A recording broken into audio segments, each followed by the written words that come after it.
কিছু কিছু রাজনৈতিক দল তারা ইতিমধ্যেই ধরে নিয়েছে যে নির্বাচনে তাদের জামানত বাজেয়াপ্ত হবে, তাদের পক্ষে নির্বাচিত হওয়া সম্ভব নয়।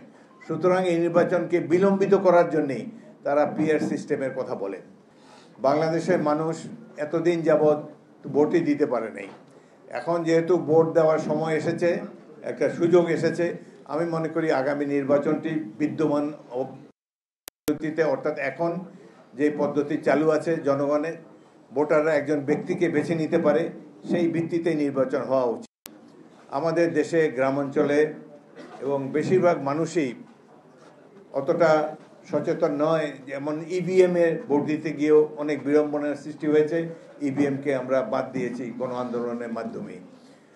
পিআর সিস্টেমে দেশের সাধারণ মানুষ একজন ব্যক্তিকে ভোট দিতে চায়, যিনি সুখে দুঃখে দেশবাসীর পাশে থাকবেন, যার কাছে গেলে পুলিশের অত্যাচার এবং অন্যান্য সমাজপতিদের অত্যাচার, নানা ধরনের গ্রামাঞ্চলে বা শহর অঞ্চলে দুর্বৃত্তদের হাত থেকে রক্ষা পাওয়ার জন্যে, আশ্রয় নেওয়ার জন্যে একজন ব্যক্তি যাকে সংসদ সদস্য তারা নির্বাচিত করে, তার কাছে তিনি হলেন তাদের কাছে আপাতত প্রধান আশ্রয়স্থল।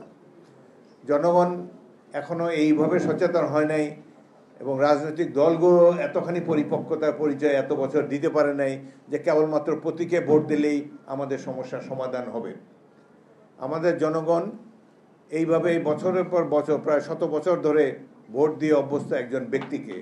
সুতরাং এটি পরিবর্তনের জন্য আমরা কোনো বিএনপি আমরা কোনো যুক্তিযুক্ত কারণ দেখি না।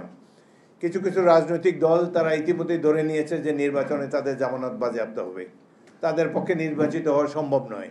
সুতরাং এই নির্বাচনকে বিলম্বিত করার জন্যেই তারা পিআর সিস্টেমের কথা বলে। এই যে দল জামাতে ইসলামী, তারা সেদিন বলেছে যে জাতীয় ঘোষণাপত্রে পাকিস্তান প্রতিষ্ঠাকে অত্যন্ত গৌরবের সাথে উপস্থাপন করা হয়নি। তারা ভেবেছে বাংলাদেশের মানুষের স্মরণশক্তি খুবই দুর্বল। 1971 পাকিস্তান আন্দোলনের সময় এই দল জামাতে ইসলামী পাকিস্তানের বিরোধিতা করেছিল। আমার যথেষ্ট বয়স হয়েছে, 81 বছর বয়স, সুতরাং সেদিনের কথা মনে হয়। আমরা তখনও যথেষ্ট আমাদের জ্ঞান বুদ্ধি হয়েছিল। সেই 1947 সালে পাকিস্তান প্রতিষ্ঠার বিরোধিতা করেছে এই দলটি, 71 সালে মহান মুক্তিযুদ্ধের বিরোধিতা করেছে। এখন তারা নতুন নতুন বাণী নিয়ে আবির্ভূত হয়েছে। যাই হোক, বিচারের ভাগ জনগণের কাছে। গণতন্ত্রের প্রত্যেকের নিজস্ব বক্তব্য রাখার অধিকার আছে, আমরা তাকে সম্মান জানাই।